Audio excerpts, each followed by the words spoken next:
All right, we are at our product demo, and the brick pit has been figured out by me. This is a kind of a 5 cinder block by 3 cinder block pit. They are 8 inches high. We stack them here, so the bars are about 24 inches. I got my hog here. It's a 35 pounder, North Carolina style whole hog, cooked in what I call back, on the back. We have our Texas style brisket, and a little bit of tallow I'm rendering here, and this one is cooking under direct heat. Notice the black belt tip here. I use a piece of foil to kind of act as a shield, and the brisket looks absolutely amazing. This is how barbecue was made before we invented the steel pit or steel offset. A brick offset is the way to go. I kind of have an interesting way of setting up the damper. So my damper is an aluminum foil pan, and depending on how you adjust it, you can set up the fire up or down and increase the temperature and allow the oxygen to enter the pit. As we cook this whole hog, that's going to be working fabulously. Beautiful color.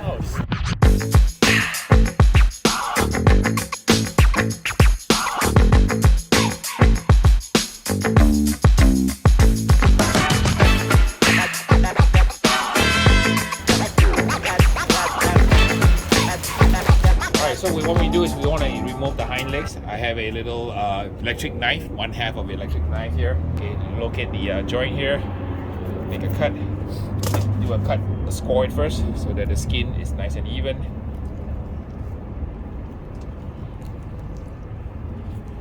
Okay, you can see the thing here. Run your saw right in here. Okay, clean cut. Same here. Feel the joint where it flexes. Run your knife through it. So.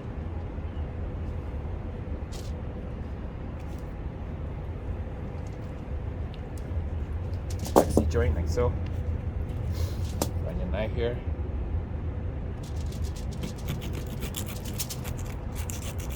Gently. And what we do is we don't throw this away, we smoke them, so you make great collard greens, black eyed peas. That's the secret to making some good southern style stock. Okay, so we now open up the pig, and we want to get rid of the excess fat here. You can see the jowl. So some of the jowl here is split. So we want to save the jowl because that's good eating later. Cut it off here. All right, so the next thing we want to do is we want to split the breastbone, and I'll show you guys how we do that. Next thing we want to do is split the back cavity. So right here, we split it about to here. So let it open. You can cut it all the way if you like, but I kind of leave about half inch hanging here. So, and I'm gonna now split the sternum. The sternum is right here, over here, this part here. So we're gonna run our knife saw right down the middle. We can split it so that the hog will sit with the back on the pit and the chest open. And this is kind of a little bit gruesome. This is like kind of Hannibal Lecter. So we will, what do you call, what is the famous saying, Chianti? And he says that part about he served his friend with Chianti. So kind of like I get that feeling when I do this. So all I'm doing is I'm running down the hacksaw down the middle of the sternum, the breastbone.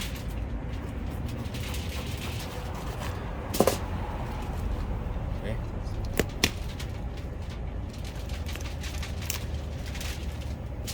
Okay, splitting slowly. Keep doing this. Cutting.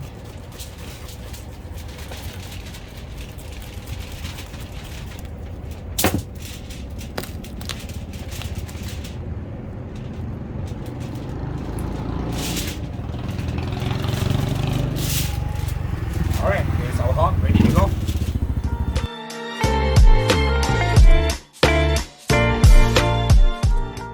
All right, we're gonna go ahead and show you guys how we make a hog injection. So Scott Wiener from Jealous Devil is gonna demo. We're gonna put in 1 bottle of apple juice, and that's about 64 ounces, right?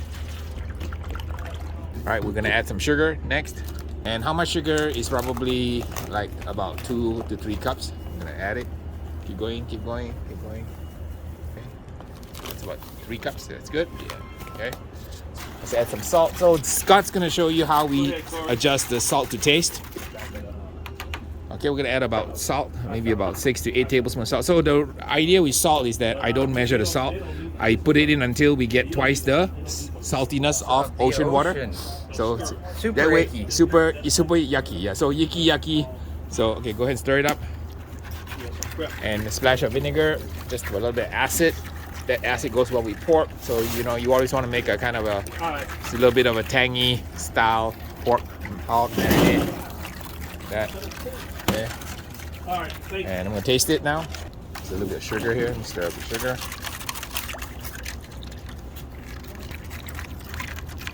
All right, we're gonna add a bit of hot sauce to taste. If you like a little bit spicy, add more. If you don't like it spicy, skip this step. Crystal hot sauce. Okay. Any of your favorite hot sauces, man? Okay, let's add some liquid smoke. Okay, that's good. Excellent. And we're gonna put a little bit of Jesus tears here. All right, you don't. This optional, completely optional. Please don't send me hate mail about using accent. Just a touch will be fine. Excellent, perfecto. And let's give it a taste test. Need more sugar? Put more sugar. And it's gonna be quite salty as an injection for a hog, but it's gonna be magical at the end of the cook, and about 12 hours later. Some things I show you on my channel, they are yucky when it's raw, but really good when it's really tasty. Just a bit more salt. And I'm gonna add a little bit more sugar. All right, what about four cups? Now, that should be about right. Let's go ahead and put it in the chops injector with the 4-prong. We use that for hog injection. It works super well. All right, injecting the rib area, kind of filling it up with liquid.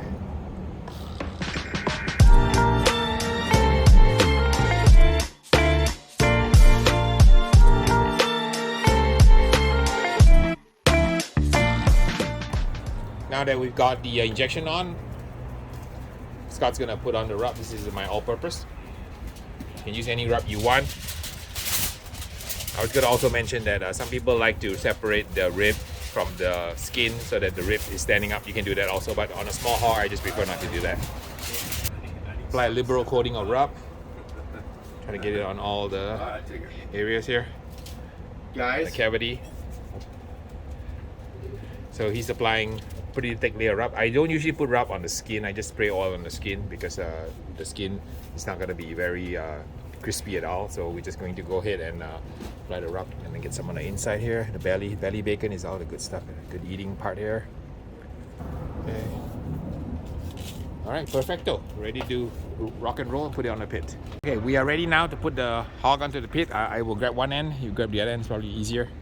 Okay, you can grab both ends. And hog going into the pit, just balance it on the rebar like so, and we're all set, and we don't need to look at it for the next few hours, right?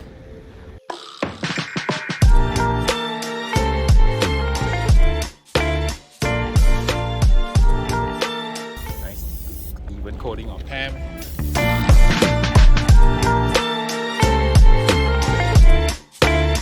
That will allow the skin to brown out nicely. Next thing we do is gonna put the plywood back on. Put the plywood and leave a gap here.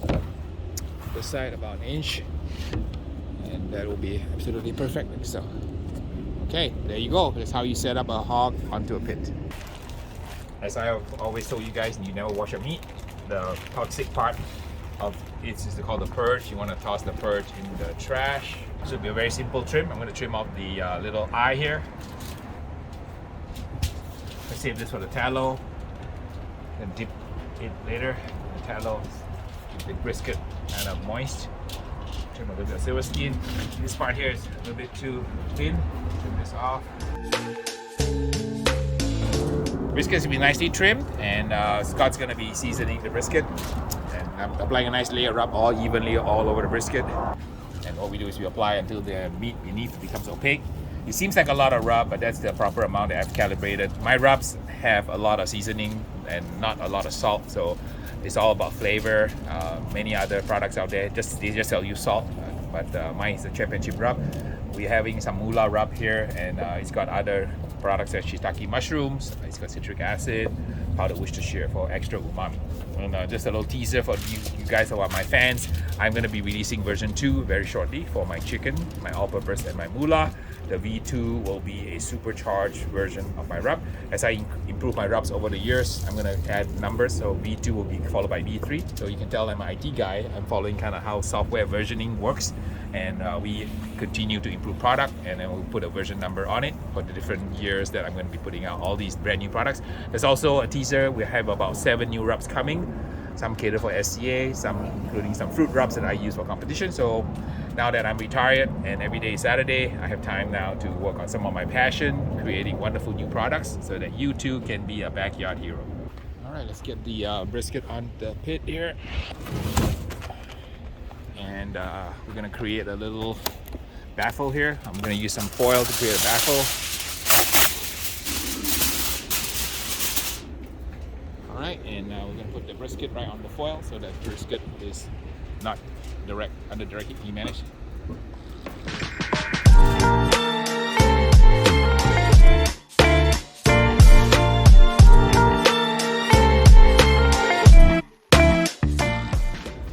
Get the tallow on the other side. Okay, we're putting on the tallow now, so we got a brisket on and ready to rock and roll, and let the pig and the Texas brisket get super happy.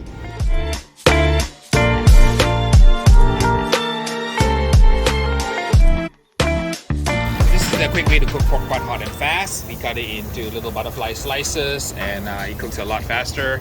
That way we can serve it in probably a couple of hours instead of waiting 6 hours. So this is kind of also the way you make pork steak. For those of you interested in making pork steak, this is just a pork butt that we sliced up and put the rub all over the edges and the insides. So super delicious pork butt coming soon.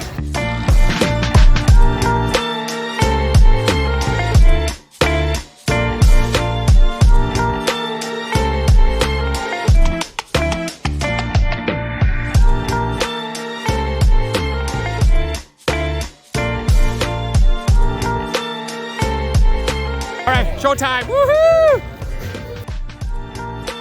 Alright, we have the Jealous Devil A-team here, right? Jason and Scott, busy plating the pork here, serving the pork and the whole hog. Let's go take a look at the whole hog. And the boom burning. Up to 11 burning pork. Get the hog.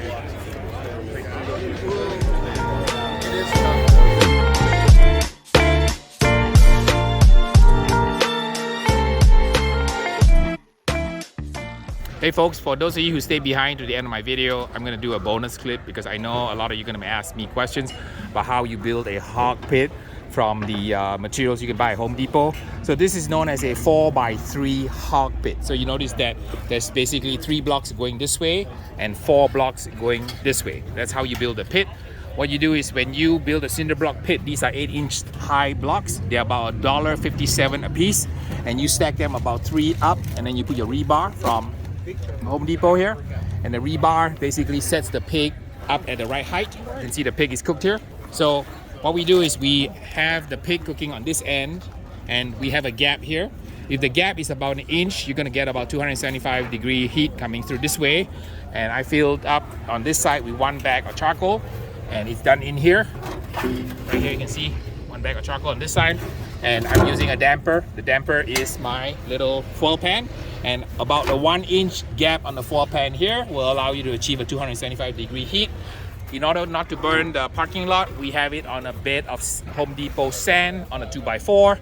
So this sand is about 3 inches deep.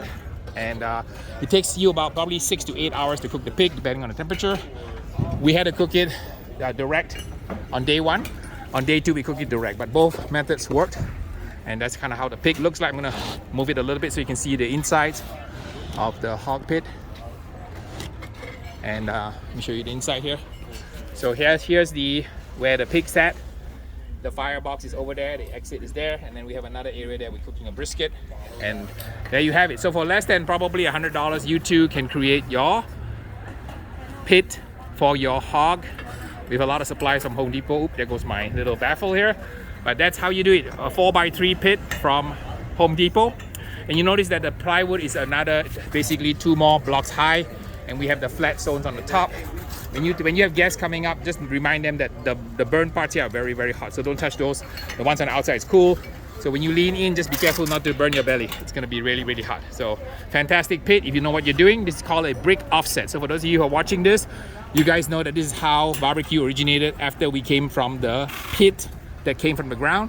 They built these brick pits. So if you go to Texas, like Lockhart, you see teams or restaurants still using these kinds of old style brick pits. And then the metal pits came later, that was known as the metal offsets. But if you want to cook on a brick offset, this is a great way to do it.